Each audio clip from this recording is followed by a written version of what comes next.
साथियों, जय भीम, जय भारत, जय मंडल, जय जोहार, जय संविधान, जय जवान, जय किसान। भारतीय संविधान जिंदाबाद। आज का जो लाइव है वो बहुत जिम्मेदारी से और सब चीजों को ध्यान में रख के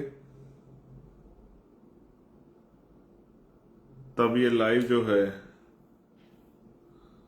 कुछ दिशा निर्देश और संदेश के लिए आपके बीच में मैं हूं। मैं अपनी बात को शुरू करने से पहले बहुजन समाज में जन्मे सभी संतों, गुरुओं और महान पुरुषों को नमन करता हूं। मैं नमन करता हूं महामानव तथागत बुद्ध से लेके संत श्रोमणी सतगुरु रविदास जी महाराज को, भगवान वाल्मीकि महाराज को, गुरु नानक देव को, संत कबीर दास जी को, गुरु घासीदास जी को, नारायणा गुरु को, संत गाडगे जी महाराज को मैं नमन करता हूं। साथ साथ वो महापुरुष जिन्होंने अपना पूरा जीवन बहुजन समाज के उत्थान में लगाया, जिनमें राष्ट्रपिता ज्योतिबा फूले, छत्रपति साहू जी महाराज, ईवी पेरियार रामानायकर स्वामी, पेरियार ललई यादव, बाबू जगदेव प्रसाद कुशवाहा, जननायक कपूरी ठाकुर, बाबू शिवदयाल चौरसिया, सर छोटू राम, मामना राम सुवर्मा, चौधरी महाराज सिंह भारती, संतराम बीए प्रजापति, मान्यवर दीना भाना वाल्मीकि एवं मेरे गुरु मान्यवर काशी राम साहब को भी नमन करता हूं। आज चारों तरफ हलचल है क्योंकि 1 अगस्त को सुप्रीम कोर्ट का जो ऑर्डर आया था उसको लेकर एक बहुत बड़ी हलचल है। मैंने बहुत दिन पहले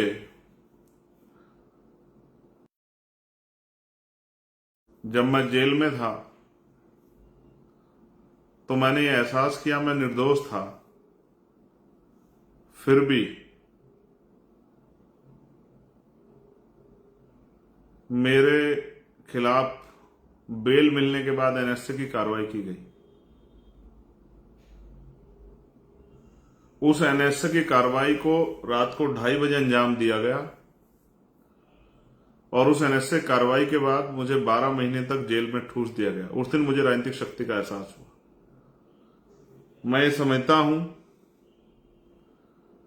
कि भारत में राजनीतिक शक्ति वो शक्ति है जिसके आधार पर आप एक मरे हुए व्यक्ति को जिंदा नहीं कर सकते हैं, इसके अलावा सारे काम कर सकते हैं। आप योजना बना के अंतिम पायदान पर बैठे व्यक्ति को इज्जत की जिंदगी दे सकते हैं। आप तमाम तरह के भ्रष्टाचार को, तमाम तरह की गलत पॉलिसियों को, तमाम तरह के जुर्म जाति को रोक सकते हैं। फिर मैं राजनीतिक काम में ज्यादा लग गया। मुझे लगा कि राजनीतिक शक्ति बनाकर ही हम अपने वंचित समाज को उनकी इस दुर्दशा से, परेशानी की जिंदगी से बाहर निकाल सकते हैं। जब हम इस काम को कर रहे हैं तो जो हजारों साल से हमारे विरोधी रहे हैं वो लोग भी कुछ ना कुछ काम तो कर ही रहे होंगे। मैंने कई बार पहले भी अपनी बात में कहा कि नीयत का बहुत बड़ा खेल है। मैं आज ये भी स्वीकार करता हूं कि कुछ खामियां उन लोगों में रही हैं जो लोग अपने पैरों पर खड़े हो पाए आरक्षण की वजह से। मैं कतई भी ये नहीं कहूंगा कि किसी जाति में या किसी जाति पे टिप्पणी करके कि वो पढ़ते लिखते नहीं है या इस तरह की कोई बात करके मैं किसी को अपमानित करना चाहूं, ये बिल्कुल भी सत्य नहीं।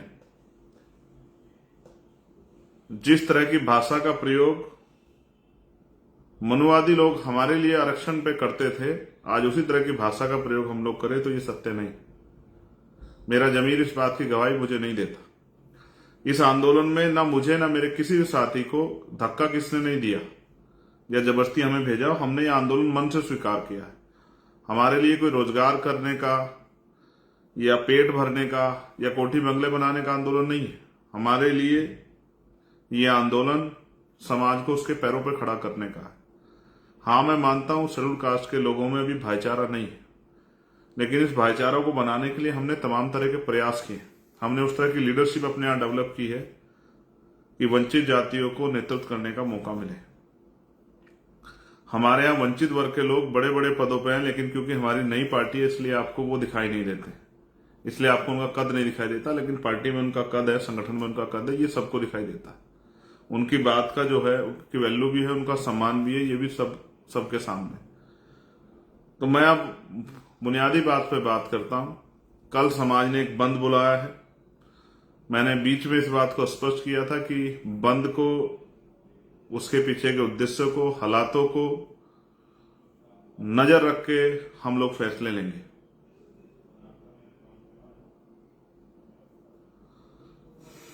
मैं सरे की बात नहीं करता हूं, ना मैंने कभी ये प्रयास किया कि किसी तरह का सरे किसी को मिले। कुछ लड़ाइयां समाज हित में लड़ी जाती। मेरे कंधों पे भी जिम्मेदारी है कि कल जब समाज सड़कों पे उतरेगा, वो किसी भी उद्देश्य के लिए उतरे, तो उसका संरक्षण करना जरूरी। इतने बड़े समाज को मनुवादियों की कठपुतली बनने के लिए मैदान में नहीं छोड़ा जा सकता है। पिछले लंबे समय से मैं यही चिंता कर रहा हूं कि कोई इस तरह की घटनाक्रम, इस तरह की अनहोनी हमारे सामने ना आए जिसकी कीमत हमें लंबे समय तक चुकानी पड़े। मेरी ये इच्छा है कि वंचित वर्गों का भाईचारा ना टूटे।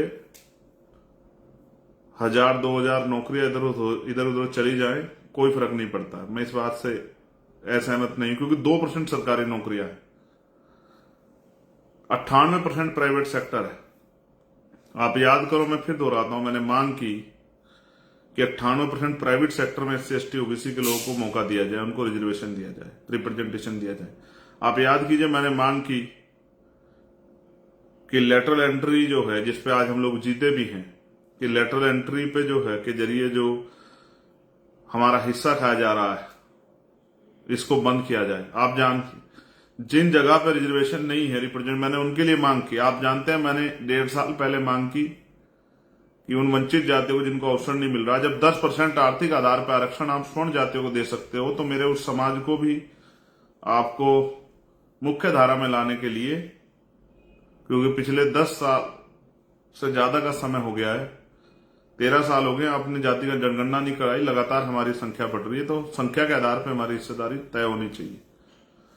तो इसलिए मैंने उन वंचित जातियों के लिए अलग से 5% आरक्षण की मांग, स्पेशली उन्हीं के लिए कि उनको मिले और उनके बच्चे भी कुर्सी पर आकर बैठे, उनको अवसर मिले, इसलिए मैंने उनके लिए मांग की। लेकिन आज मेरे कंधों पे जिम्मेदारी है कि जब समाज उतरे तो उनके साथ कोई अहित ना हो, उनको कोई नुकसान ना पहुंचे, इसलिए हमने ये किया। और ये हमारे आंदोलन का प्रथम चरण है, जो ये मंद समाज ने बुलाया है। लेकिन 11 तारीख की जो है रैली, 11 तारीख का जो ऐतिहासिक आंदोलन हम लोग दिल्ली में करेंगे, वो हम समाज के सहयोग से अपने नेतृत्व में करेंगे, भीम आर्मी आजाद समाज पार्टी के नेतृत्व में करेंगे। और वो आंदोलन वो पूरा जो संघर्ष है वो इसीलिए होगा कि अब हम सरकार को बताएंगे किस तरह से हमारे अधिकार को छीन के रखने वालों को हम लोग डंके की चोट पर सबक सिखाते हैं।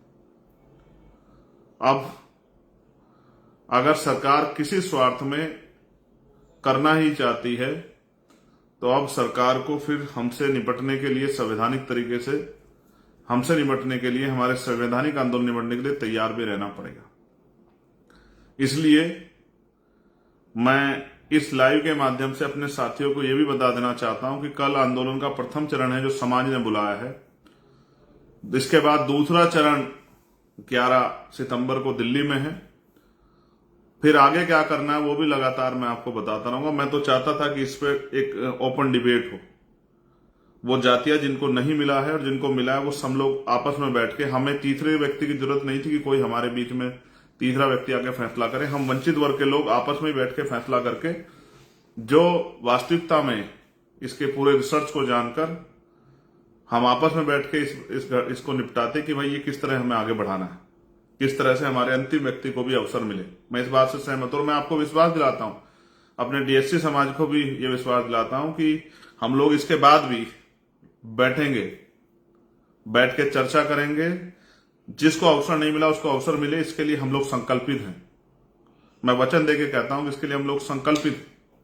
लेकिन मैं नहीं चाहता कि भाई भाई दुश्मन ने जिस तरह भाई भाई के सामने खड़ा कर दिया, अगर दुश्मन वास्तविकता में हमारा हितैषी होता तो जब 10% स्वर्ण जाते को दे सकते हैं आर्थिक आधार पे, तो सबसे पहले उन वंचित जातियों को देना चाहिए था जिनका अब तक कलेक्टर नहीं बना, देना चाहिए था। लेकिन सरकार की कोई मंशा नहीं है।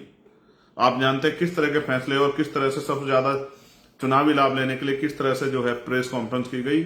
आप और मुझे सब लोगों को नजर रखनी चाहिए और किस तरह सरकार के लोगों ने हमारे लोगों को आपस में भड़काने के लिए झूठे जो है अपने लोगों से पुतले फुकवाए, तमाम तरह की चीजें करी। ये भी किससे छिपा हुआ नहीं। मगर मुझे देखो, मैं फिर कह रहा हूं, जिनको लग रहा है मिल रहा है उनको वो उत्साहित है, जिनको लग रहा है कि कुछ जा रहा है, दोनों ही समझ नहीं पा रहे हैं। लेकिन मैं आपको विश्वास दिलाता हूं, कुछ भी हो जाए मैं इस एकता को भी नहीं टूटने दूंगा। और इस चुनाव के इस आंदोलन के बाद आप देखना, हम लोग जिले वाइज प्रदेश वाइज बैठ के आमने सामने चर्चा करके और एक दूसरे को सुन समझ के, हालातों को सुन समझ के फैसले लेके मिलके अपने भाइयों की रिश्तेदारी के लड़ेंगे। लेकिन कल का दिन मेरे लिए इसलिए महत्वपूर्ण है कि इस समाज का एक कार्यकर्ता होने के नाते समाज के किसी व्यक्ति का हित ना हो। तो मैं सबसे पहले डीएससी समुदाय के हमारे जो भाई हैं उनसे हाथ जोड़ के कहूंगा कि वो किसी के बहकावे में आके, किसी के चढ़ावे में आके, किसी के षड्यंत्र या किसी के हाथों कठपुतले ना बने।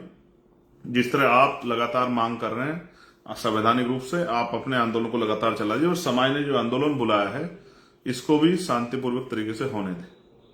दूसरा, फिर मैं जो लोग कर रहे हैं उनसे भी ये कहूंगा जो इस आंदोलन में शामिल हो रहे हैं कि वो शांतिपूर्वक रूप से, भीम आर्मी के लोगों को तो मैं जानता हूं, वो तो संवैधानिक रूप से पालन करते हैं, संवैधानिक मर्यादा में रहकर आंदोलन चलाते हैं, उनकी शक्ति को मैं समझता हूं। आजाद समाज पार्टी के लोग बड़े अनुशासित हैं। लेकिन मैं बाकी संगठन से भी ये कह रहा हूं कि वो भी अनुशासन में रहकर अपने ज्ञापन दें, अपनी शक्ति का एहसास कराएं, संवैधानिक मर्यादा रखें, किसी पर टीका टिप्पणी ना करें। और जो मैंने code Bhim army Azad Samaj party के लोगों को दिए, जिन कोड के जरिए मैंने आपको बताया है, क्योंकि हम एक संगठन चलाते हैं और हमारे संगठन की एक आइडियोलॉजी और हमारे कुछ नियम कानून है, जो मैंने अपने लीडर्स को कल पिछले 2-3 दिन में लगातार, हमने पिछले 3 से 4 दिन में, 4 दिन लगे हमें, आप लोग जानते हैं, लगातार डिस्ट्रिक्ट की, स्टेट की मीटिंगें करने में, कोर कमेटी की मीटिंग करने में, कई मीटिंग करके ये फैसले हुए हैं समाज हित में। तो जो कोड मैंने आपको बताया, उस कोड के जरिए आप किसी भी विरोधी को पहचान सकते हैं। जब भी आप उस कोड को अपनी टीम से कनेक्ट करेंगे, तत्काल आपके बीच में अगर कोई बहरूप या नीला पटका पहन के आ गया है, टोपी लगा के आ गया है, उस तरह की वो कर रहा है, और जिस तरह से मैंने सीक्रेट कैमरों को आपको बताया कि वर्किंग करनी, चाहे पुलिस हो या कोई भी हो, जो भी आपके साथ असंवैधानिक काम करेगा या असंवैधानिक कोई भी प्रयास करेगा, एकदम वो पकड़ा जाएगा। जो भी ऐसा व्यक्ति पकड़ा जाए उसको आप तुरंत पुलिस को दें, उसकी वीडियो बना लें। क्योंकि हमारे भाइयों के, मैं अपने भाइयों को आमने सामने आने ना आए मेरे भाई, इसलिए मैं डर रहा हूं। आप जानते हैं मैंने कभी जान की परवाह नहीं की और ना मैं कभी कर सकता हूं, मेरे खून का एक कतरा कतरा वंचित वर्गों के लिए, अपने परिवार के लिए। लेकिन इस परिवार को एकता बनाने मुझे बहुत समय लगा है। मैं इस समाज के लिए जी रहा हूं, मेरा और कोई लक्ष्य नहीं है। इसलिए मैं आपसे कह रहा हूं, जो लोग मुझे सुन रहे हो, जो लोग मेरे साथ जिन्होंने काम किया, जो लोग मेरे दर्द को समझते हैं, मैं उनको विश्वास दिला कहता हूं, किसी का अहित नहीं होने दिया जाएगा। वो वंचित वर्ग के लोग हों या जिनको कहा जा रहा है कि उनका चला जाएगा, उनको भी मैं कह रहा हूं, मैं अपने बुद्धिजीवी वर्ग को कह रहा हूं, अधिकारी कर्मचारियों को कह रहा हूं, मेरा भरोसा करो। मैं संकल्प दे कह रहा हूं, बाबा साहब अम्बेडकर के मिशन का संकल्प करके कह रहा हूं, किसी का अहित नहीं होने दिया जाएगा और जिसकी जो हिस्सेदारी बैठती है उसको मिलेगी।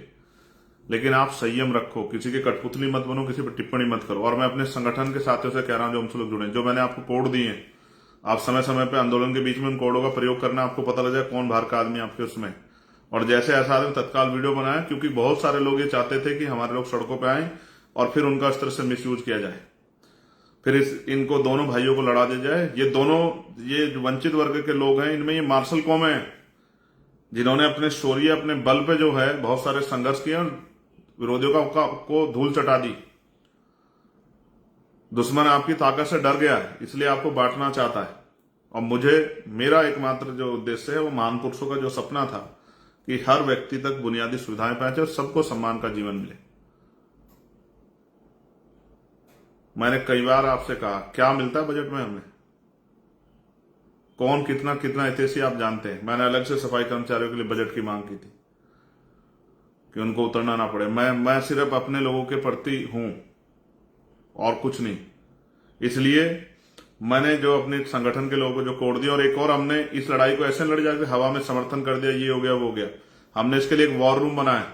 मैं अभी लगभग 8:30 बजे एक लिस्ट जारी करूंगा स्टेट वाइज, चाहे उड़ीसा हो, तेलंगाना हो, कर्नाटका हो, चाहे केरल हो, तमिलनाडु हो, चाहे झारखंड हो, चाहे बिहार हो, मध्य प्रदेश हो, राजस्थान हो, छत्तीसगढ़ हो, यूपी हो, दिल्ली हो, पंजाब हो, हरियाणा हो, जम्मू हो, उत्तराखंड हो, मध्य प्रदेश हो, राजस्थान हो, सब जगह के कॉन्टेक्ट में आपको अगर कोई भी कहीं आपके साथ परेशानी आती है, तत्काल आप उन पर संपर्क करें। ये वॉर रूम इसलिए है कि आपकी सुरक्षा होकर हमारी लीगल टीम सक्रिय रहेगी। डिस्ट्रिक्ट में हमारी लीडरशिप, डिस्ट्रिक्ट की लीडर जो हमारी लीगल टीम है, अपने वकील साथियों से मैं कह रहा हूं वो लोग तैयार रहें।